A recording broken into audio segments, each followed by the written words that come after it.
is Tony Trischka, and I'm going to be playing with the Early Roman Kings, a Dylan tribute show at Joe's Pub in New York City on July 23rd.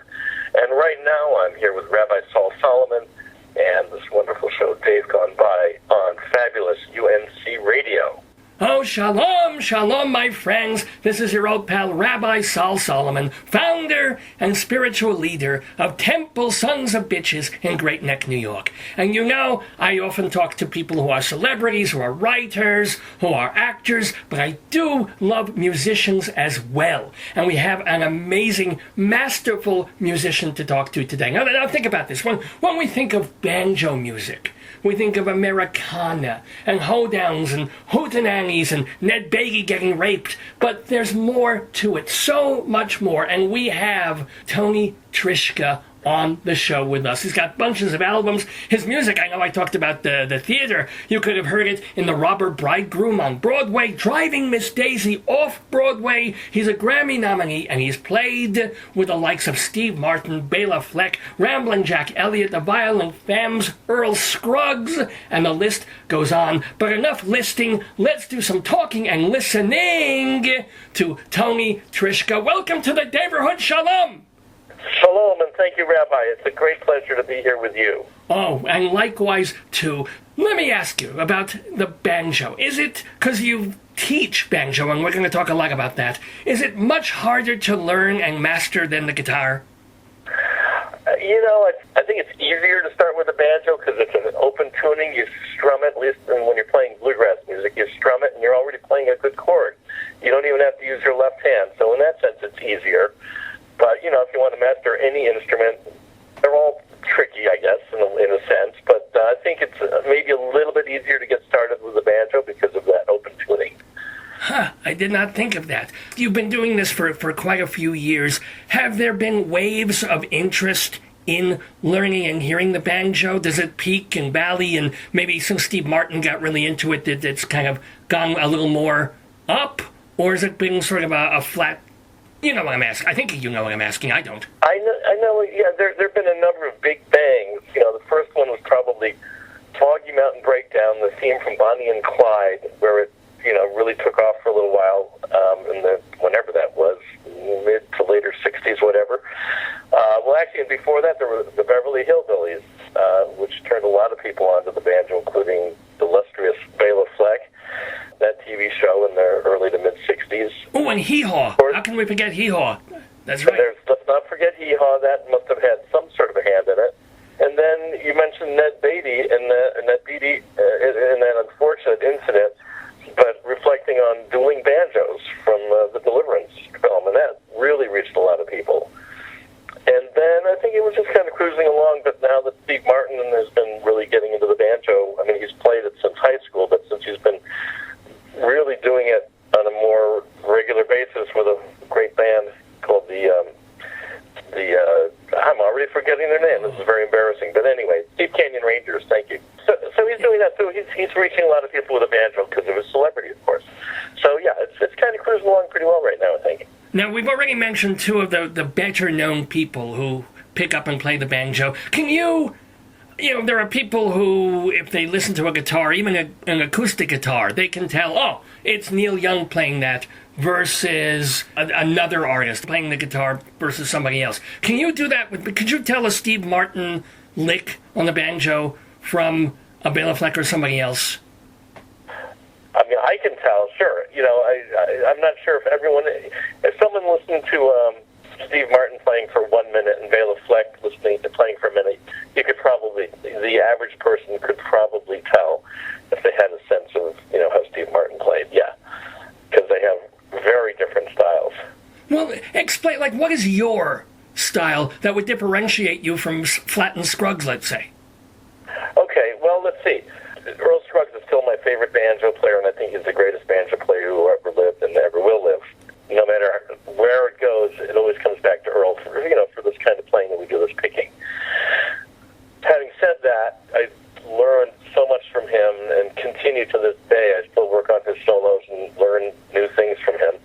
But there are other great players that I won't get into because it would get too technical, but who have moved the banjo forward. And I think we all just learn from the people people that came before us. So I learned from, there's a guy named Bill Keith who developed something called the melodic style, which allowed you to play single melody notes. And another guy named Don Reno, who also did it in a different way. The same idea where you could play, those are the three innovators, Reno, Keith, and Scruggs. And so I learned from all three of those gentlemen, and then just sort of added stuff, because I didn't grow up down south listening to bluegrass music. My father was a physics professor, and my mother went to Columbia University, and I grew up in Syracuse, New York, and I had a whole different background. But I fell in love with this music, but I also was really, grew up in the 60s and was really influenced by Van Dyke Parks and the Beach Boys and Dylan and Miles Davis and the Beatles, of course, and on and on. And so I have all these influences in classical music. So my music came through that prism. So I kind of came up with my own style in certain ways that was different and just stretched the boundaries a little bit for myself. Well, without being too technical, in other words, aside from deciding to play more jazzy songs and things like that, do your fingers move differently? Is it faster, slower? Is there a trick, a lick, a thing that your fingers do? It's not faster, that's for sure. You listen to Earl Scruggs play Foggy Mountain Breakdown in 1951. It doesn't get a whole lot faster than that. It's, your left hand will go to different positions, let's say, than Earl would have gone to. Your right hand might do something a little different, although everything I do in certain ways is influenced by Earl. But both hands would move in slightly different ways. Yeah, I would say that's accurate. You have a banjo school. I mean, you used to give tutorials in person, and then you used to do it by tape back and forth. Now I assume everything is online, digital files coming back. But you've done about 200 banjo lessons. These little instructional tapes and things. And I have to wonder, what the hell is there to teach after, say, 138? What? It's kind of the limit. Everything else is just dross after that. Yeah, I mean, do you really get to 177 and say, I don't know? Who needs to? Why go beyond 138? That's funny you should mention that number. That's exactly, everything else is just chaff. Yeah, well, I mean, it's an infinite journey, as it is with any instrument. You can go forever just going deeper and deeper and deeper and fancier and fancier and fancier, or whatever. More soulful playing. The longer you play, hopefully you get more soulful with it. But, I've got this online banjo school through a company called ArtistWorks, and I've been doing it for just about 8 years now. And it's a subscription-based thing, and I've got, at this point, actually probably closer to at least 225, 250 lessons pre-recorded. And the concept was to have lessons that are maybe 5 to 8 minutes long, rather than buying a book and having, I've got to get through this 172-page book, or to get a 90-minute DVD back when people used to do DVDs, even though I've got books and DVDs out. But you got this big thing you got to deal with, and the ArtistWorks concept is, here's one lesson that's 5 to 8 minutes long, and then you go through that lesson and you conquer that technique or that song, and then you move on to the next one. So you're getting these little bits of it, and you have a sense of accomplishment bit along the way. And it starts like, here's how you hold the banjo, and then it ends up past less than 138, I think you mentioned, but up from the 200s, you're learning Bela Fleck tunes and some really high-end graduate level stuff. Plus, I've got about 45 interviews now with Bela Fleck and Steve Martin and J.D. Crowe, just people that not everyone would know. But there's an interview with Earl Scruggs on there. So almost all of them, with a couple of exceptions, are all video. These other people give tips. And kind of the most important thing is people can send in a video also. It's not Skype, but it goes into a queue, and then within a day or two, or sometimes a week if I'm on the road, maybe a little longer, but around that time, I'll respond to it and then critique folks in a gentle, friendly manner. Okay. With 200 or 225 people subscribing, how much of your life and how much of your week does it take up, not just to watch their videos, but then to have to do a video answer to them? Well, I don't have a life. That's the point. Welcome to my world, yes. Only a very small number of people, of the total number of people that are on the site, maybe 5% send in videos. Otherwise, it would be, unworkable. people are shy and they would just rather go through the lessons and not feel exposed to everyone, because it's something that everyone, we call them video exchanges, and everyone on the site can view these. They go up, and it's nice. It kind of spotlights people, but you have to be willing to make a mistake and let people see that. And but it's really helpful when people do send in a video exchange, because I can say, okay, here you're not hitting the first string loud enough, or your timing needs work, or whatever it is, and it's pretty easy to identify things pretty quickly and help move people forward. Now, there's also an element of showmanship in musicianry. Have you ever smashed a banjo, like on stage, like a Pete Townsend sort of a thing, or just in anger, or? No, I've thought of it. I remember when I was probably 14, maybe 15, being really frustrated with the banjo, really angry. I was home, and I remember holding it out at standing and holding it at arm's length in the case and letting it drop. And it didn't break, and that's as much as I did. That's as close as I came to doing that out of anger, but fortunately it didn't break. So. And also, in one of your private moments, if not on stage, did you ever try to do some of the flashy, Hendrixy, above the head, play with your tongue, that sort of thing? I think I tried it with the tongue one time. It's funny, no one's ever asked me that question. I think I tried it with the tongue once when I saw, realized that Hendrix did that. I'm like, I could do that? But the banjo's so heavy, it's sort of hard to hold up there for very long. There have been moments when I wanted to ignite it with lighter fluid and put a match to it, but again, I wasn't at Monterey myself, and it would have felt like I was just copying Hendrix, so I passed. Yeah, the smoke would have come up, and it would have just brought up the spirits of the Confederacy, really, if you think about it. Just kidding. Well, that is another question about the band. Only you could answer this question. Has a banjo ever been used in classical music? Oh, definitely. Really? Oh, yeah. Going way back into right around, I don't know, it actually started in the 1870s and through like the 1910s or something like that. They would play light classical music on a banjo. It was all written out for banjo, yeah. And then various people, this guy Bill Keith, did some Bach on the banjo, and I've done Bach on the banjo. I worked up a couple of the two-part inventions. I worked up a Beethoven mandolin sonata, and Bela Fleck has written 2 concertos for banjo and orchestra. An orchestra? Whoa! So done it with the Philadelphia Orchestra and the Denver Symphony, and then travels around. Because it's interesting. I can imagine certainly a sonata or a minuet or a little thing with 1 or 2 instruments together, but to actually concoct a classical sounding piece where the banjo is an element, if not the lead element, I would figure the sound wouldn't fit, but I guess like guitar it can. Yeah, well, that's the thing. People stereotype the banjo, less so these days, but stereotype it as well. It's a hillbilly instrument or bluegrass instrument, and it's a musical instrument. People have to get used to the idea that, you can do anything with it. It's just been so stereotyped for so many years because of all the things that made it more popular, like dueling banjos and Beverly Hillbillies and Foggy Mountain Breakdown and all that.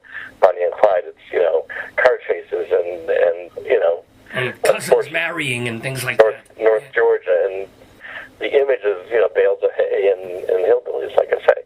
It's because all the things that made it really popular helped reinforce that stereotype. But in fact, it does all this other stuff.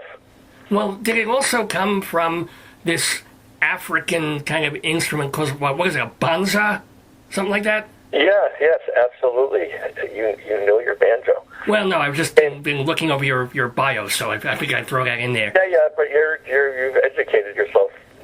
A little bit. So tell us about the banza. You even play it on a couple of songs here and there on your album. So tell us about the banza and how that evolved into the banjo. Well, again, the banjo comes originally from Africa, and when enslaved Africans were brought to the Americas, in some cases, there's one incident that I found in, I guess, the 1700s in Jamaica where slave ships they would have the enslaved African play the instrument on the boat and bring the other enslaved Africans on to up on top to exercise them. They would have to dance, or they would be whipped with the cat of nine tails, and this would help them to survive that middle passage so that they could be sold when they came to the Americas. Well, lovely story, yes. But then on Caribbean shores and North American shores, they would recreate these instruments with a gourd and a rough-hewn neck, and then sometimes horse's hair twined together with beeswax to make strings. And it was a part of plantation life, and which is one reason why African Americans frown on the banjo, because of what it's associated with. But I did an interview with Taj Mahal some years ago, and he felt like, well, this is the reality, and Taj Mahal plays banjo. And, he said, rather than looking the other way, you've got to accept that it's part of what happened. I mean, it's tough for even American blacks to go there, because the minstrel shows and Eddie Cantor and the blackface, I don't know if Al Jolson played one, but those kinds of entertainers also played the banjo all corked up. Banjo Eyes was actually one of Cantor's, God, I sound like Joe Franklin now, but you know what I'm saying. Oh, absolutely, yeah. I mean, that's the other thing, besides just the enslaved aspect of it, but just the minstrel shows, which at first there was a genuine interest. There was a guy named Joel Walker Sweeney, who's supposedly the first white to play the banjo. Now, it's hard to know if that's totally accurate, but he started one of the very first minstrel shows, and he grew up in Appomattox, Virginia, and there were enslaved Africans right there, and he loved their music and their songs and their dances, and he adapted all that. At least initially, it was a love for that, and there was, I think, a certain fascination up north. These kind of traditions that were down south, it was so exotic up there. And of course, there was slavery in the north too, and all over the north, in New England, which was, for so many years, people thought, well, it was all down south, but that's not the case at all. There was a northern plague also. But I assume your audiences, even now, are probably like 95%, old white people. Well, or young people too. If not 100%. Yeah, which is unfortunate, because it can be music for everyone, but it doesn't. I draw that kind of a crowd, and my wife used to do a concert series here in Fairlawn, New Jersey, where I live. We got Pete Seeger to come and do a show, and he specifically said, I don't want an all-white audience. Please, if you can find a more diverse audience. And my wife happened to work in Teaneck, New Jersey, and worked in a school that certainly had a strongly black population, and got some people to come, so it would not be an all-white audience, because this kind of music tends to attract that kind of an audience, and it's unfortunate that it can't be more diverse, but that's the reality. Actually, I have a question. I mean, you're a well-known musician, Grammy-nominated, you've got all these subscribers and stuff, you've sold albums, and yet you choose to live in New Jersey. What, have your head examined? I'm kidding. But why New Jersey? Well, I grew up in Syracuse, New York, moved to New York City because some great musicians invited me to sit to play with their band, start a band with them. That was in 1973, and I just ended up in New York City, living there until 1989. I once talked to John Hartford, and he said, you should move to Nashville. That's where your people are and your music is. But Bela Fleck lived in Nashville, and you really don't need another banjo player there. So, I don't know. If you don't need another banjo player in Nashville, there's no other place you're going to need more banjo players. With all due respect. I mean, they fall from the trees there. So it seemed like, I can have a better shot at getting work up here.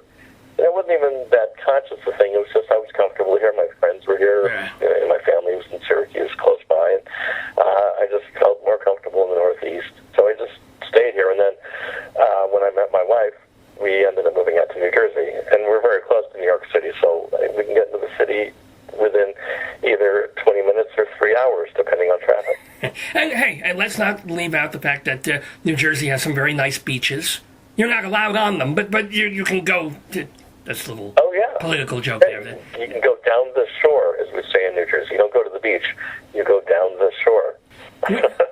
We're going up the down staircase and down the shore here with Tony Trischka, the master musician here on the Dave's Gone By radio program of the air. Let's talk about some people that you've worked with, you played with, that you know. I want to especially know about this fella named Noam Pekelny, because he's a Jew. Can you tell that he's Jewish from the way he plays? No, not really. Although it's interesting, there was this northern bluegrass thing that is a very strong Jewish population. I mean, you got David Chrisman, you got Andy Statman, Kenny Kosek, Stacey Phillips. I mean, all the people that I played with in this band, and I was in the band Skyline, that was 3/5 Jewish, and something about Jewish bluegrass. I don't know what it is. Jewgrass, I guess you would call it. Yes. Hebrew glass. Something like that. And old-time music also. Hank Sapoznik, Bob Carlin, I could go down, Steve Arkin. I mean, there are all sorts of folks. Mark Horowitz, all these people that are from the New York area that were attracted to this music. Folks that you have interviewed and talked with and, of course, played with, any great anecdotes or other memories about Pete Seeger besides the white and black thing? Yeah, well, a number of stories, one of which I was at the I think it was actually the Winnipeg Folk Festival, this big folk festival up in Canada, and I had to go back to the airport, and they had this school bus ferrying people back and forth, so I get on the bus to go back to the airport to head back to the States, and I get on the bus, and besides the bus driver, there's only one other passenger, and it was Pete Seeger, and he's sitting in the front seat by the driver, and so I sat right down behind him, and, "Hey, Pete, how you doing?" And he said, Tony, the problem was audiences these days, they don't know how to sing the bass part. And I said, "Yeah, okay." He said, "Do you know how to sing Down by the Riverside?" And I said, "Sure, Pete, I grew up listening to you sing that on the record." And he said, "Well, why don't you sing that, and I'll show you what I mean." So I started singing, "Gonna lay down my sword and shield down by the riverside." And suddenly Pete's singing along with me going, "Lay down my sword and shield." And he started singing this bass part.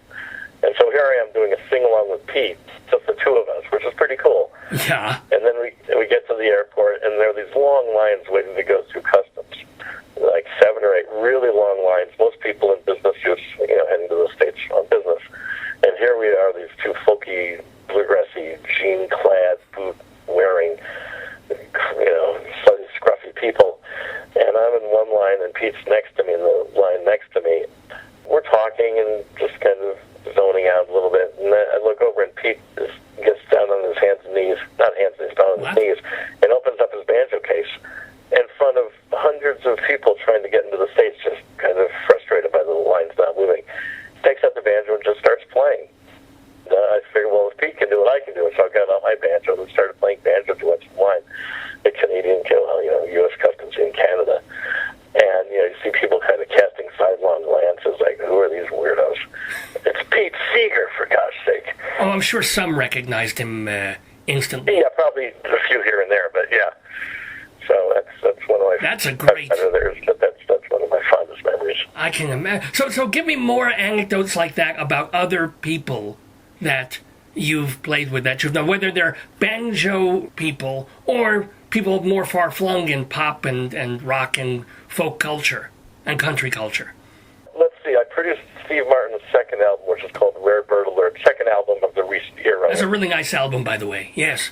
Yeah, wonderful album from 6 years ago now, 5, 6 years ago, whenever it is now. It was going to be with the Steep Canyon Rangers, but he had 1 or 2 songs he wanted to get some other folks on there, and he had this kind of silly love song that he had written, with lyrics, and he wanted to have someone sing it. And he had a couple of ideas, but he wasn't really sure, but he was going to go with those. And I was talking to my son about it, and it was, I said, "Yeah, Steve wrote this silly love song, and here's who we were thinking of having on." And my son said, "Well, why not get Paul McCartney to sing it?" And I go, "Oh yeah, right, we're going to get Paul McCartney." And I said, "Well, it is Steve Martin," so I mentioned to Steve that my son had suggested that. Steve said, "Well, there's an interesting idea," and he made it happen. He got Paul McCartney to sing on his album, and so we were recording in Asheville, North Carolina. And if you say in Asheville, it sounds like you're in Nashville, but in Asheville, North Carolina. But Paul was up in Long Island with his daughter. He had custody of his daughter at this point, and for those few days when we wanted to record, we recorded in this woman's house that had like a little closet that was soundproofed, and we brought our engineer up, and lo and behold, we got Paul McCartney to sing on his album. And since I was producing, technically I got to produce Paul McCartney's vocal, which is when Sgt. Pepper came out, that was such a big moment in my life, and if someone said, "Someday you're going to produce Paul McCartney's vocal," yeah, right. minute, but again, did you fly up to Long Island to be in the closet where Paul McCartney was? Or was it by Skype in Asheville or something like that? No. This was, we flew up there. Oh, you flew to Long Island, yeah. Yeah, we all flew up there in Steve's jet, which is a nice way to travel. Paul walks in the door, and it's Paul friggin' McCartney. And he was just, should we call him Sir Paul? You know, but he was just put everyone at their ease, joking around, and made everything really comfortable, and he was just a guy. Was it the first time Steve Martin had met him in person, or had they run into each other before? They'd run into each other at Saturday Night Live one time. But my favorite part of this was we given him a glass of water when he went in to start singing. He was singing for about 45 minutes. He was doing amazing stuff, improvising and doing really cool stuff. And then after about 45 minutes, he came out, and I said, would you like to rehydrate, to have some more water? And he said, and I'm like standing 2 feet, right in front of him, and he said, would Elvis Presley sing? And then Paul McCartney started singing, you ain't nothing but a hound dog, rocking all the time. Excuse me, can I have a glass of water? And then he said, or, if it was the Beatles, and we were singing, she loves you, yeah, yeah, yeah, she loves you, yeah, yeah, yeah. Can I have a glass of water? So here I am standing in front of Paul McCartney singing those 2 lines of She Loves You, and I've been around the block a few times, and it's not like, like I'm totally wowed by celebrity or anything, because, hanging out with Steve, that's a pretty big celebrity, but, I've met a bunch of people over the years, but still, inside of me, freaking Paul McCartney is singing She Loves You right now. It's too much, so it was, one of those peak life experiences. I believe it. Yeah. Any other major idols of yours, or just people where the rest of us would go, oh my, you were playing with that person, you were talking with so-and-so, anybody else where our jaws would drop? Nothing like Paul. I mean, that's pretty big. And, of course, working with Steve Martin, who's just a great, generous, amazing guy. When Steve started doing these Banjo albums, there's a company called Homespun Tapes that, I used to do some videos for, and they'll do some books of tablature, like Banjo tablature, and I suggested to Steve, because Steve always likes to do as much as he can with any project. I said, why don't you put out a book of tablature for this album, the Banjo tablature? And so I got in touch with Homespun Tapes, and they said, delay, of course, we'll do it. And so I was working with Steve, got together with him, and he'd play the tunes, and I'd write them down. I was his scribe. And at this one point, he said, well, I'm doing this movie called It's Complicated. I'm going to be out in Queens, New York, filming, and if you want to come out there, there's a lot of downtime between scenes, so we can work on the Banjo stuff. And so I found his trailer, went out there, found his trailer, and, we're doing Banjo stuff for 45 minutes or whatever. And finally somebody, one of the gophers comes knocking on the door and says, Peter's time for your next scene. So Steve says, why don't you come along with me? So we went to where they're shooting the film in this indoor kind of cavernous studio. And he introduced me to the director and one of the producers, and then Meryl Streep was in this movie, and here's Meryl Streep. So Steve introduces me to Meryl Streep. This is my friend Tony Trischka. He's a wonderful banjo player, blah, blah, blah. And so Meryl Streep goes to shake my hand, but rather than shake me, looks at the fingertips of my right hand and says, oh, that's the wrong hand, and takes the fingertips of my left hand and looks at them. She was checking out my calluses. And also, you don't want somebody who's going to, do a Donald Trump handshake on you.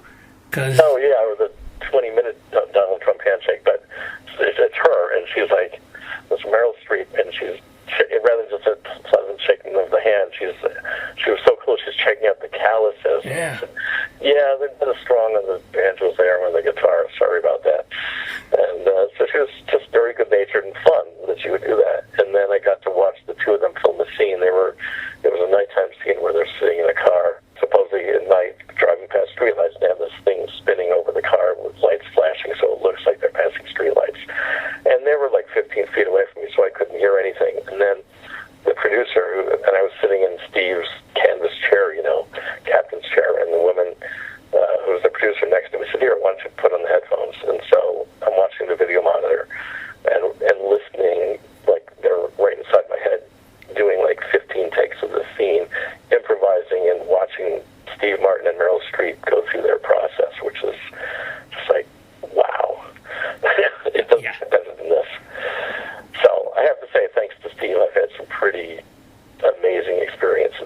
It's been amazing having you on this program. I want to remind everybody, by the way, that Tony Trischka is going to be at Joe's Pub on Lafayette Street in Manhattan. It's connected essentially to the Public Theater. So if you want to see Donald Trump stabbed to death in Julius Caesar, you can walk on over and then hear some wonderful banjo music from Tony Trischka. Find out more about him, by the way, at his website, TonyTrischka.com, and there'll be information, of course, about his online courses and the back and forth of the files that you can send and the videos. Tony Trischka, Trischka.com.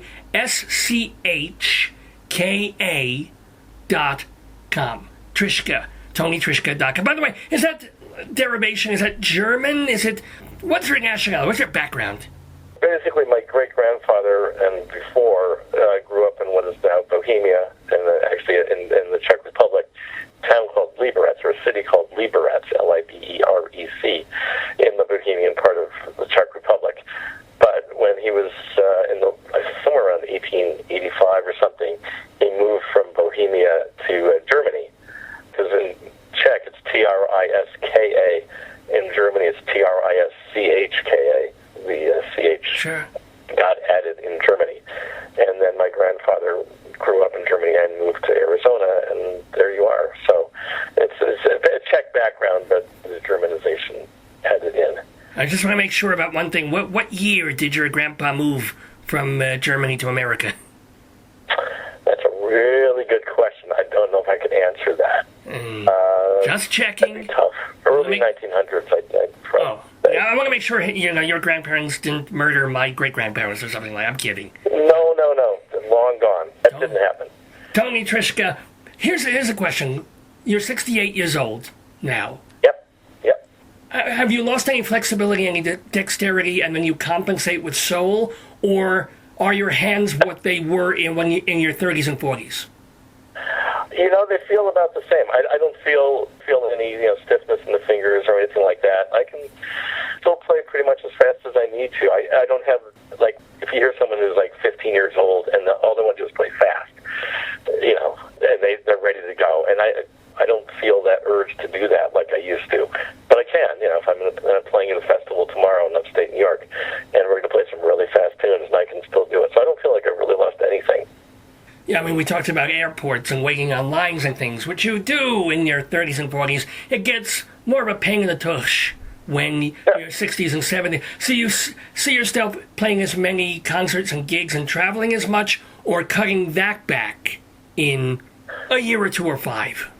I'm not cutting back at all. I mean, I actually just went to Cuba for 6 days with my wife, just more on vacation, although we did sit in with a Cuban band for one tune, and that was some travel there, and then I'm driving up to upstate New York tomorrow, and then flying out to Texas, back and forth out to Dallas the next weekend, and then going to Asheville, North Carolina. Yeah, I'm still traveling as much as ever. Not to get too off the topic, though, but what's Cuba like? Are you seeing it changed yet because of the tourism? More hotels, more new restaurant thingies, people buying newer cars, or is it still 1953 everywhere? It's not 1953 everywhere. We started out at a resort on this peninsula about 2 hours from Havana, just because we were both working so hard we wanted to just unwind. So we did that. But then we went to Havana, and we stayed in Old Havana for 2 days. And, those cars are all still there, the 56 Chevys and 57 Buicks and all like that. That's still all happening. I mean, I've never been there, not been there before, so I don't have anything to really compare it with. It's not like it's been McDonaldized. You don't have Kentucky Fried Chicken. None of that's happened yet. But once I found out that, my wife had wanted to go for a while and hadn't been able to for various circumstances, but once we found out that in 2018 they're supposed to bring in more luxury hotels, it was like, we better go there while it's still what it's been. And so it's a fascinating thing that people love Americans, and there's music in not every single club, but when you're in Old Havana, it's just like you walk 2 blocks and there's just some incredible band that's just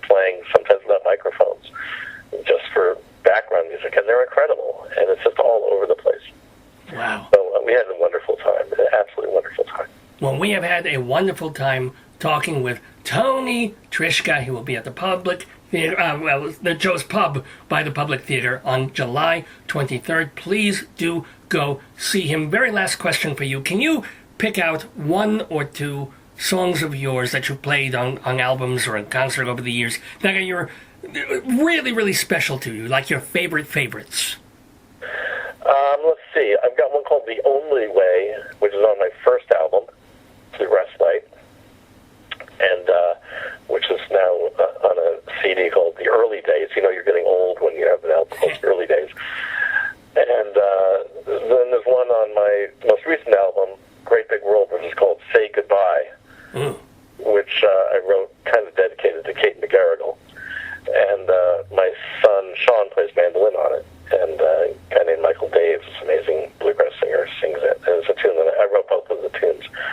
So I'd say those two are, those come to mind immediately as two of my favorites. Well, I am not going to say goodbye to Tony Trischka. I'm going to say shalom to you because you've been so delightful to talk to. We're playing your music, we're listening to you, and we thank you, and continued success and wonderful music to you, Tony Trischka. Thank you, Rabbi Sol. I have to say, I've done many, many interviews, and I would have to say, this is just about my favorite one that I've ever done, and you just asked great questions, and thank you so much. Gosh, gewalt. I'm quelling here. That's I'm quelling talking to you, so... Well, shalom, and even better health than I wished you before. I wish people to live to 120. You should live to 122. Or 138 even. There you go. That's a special number again. We'll go for 138. There you go. Shalom to you.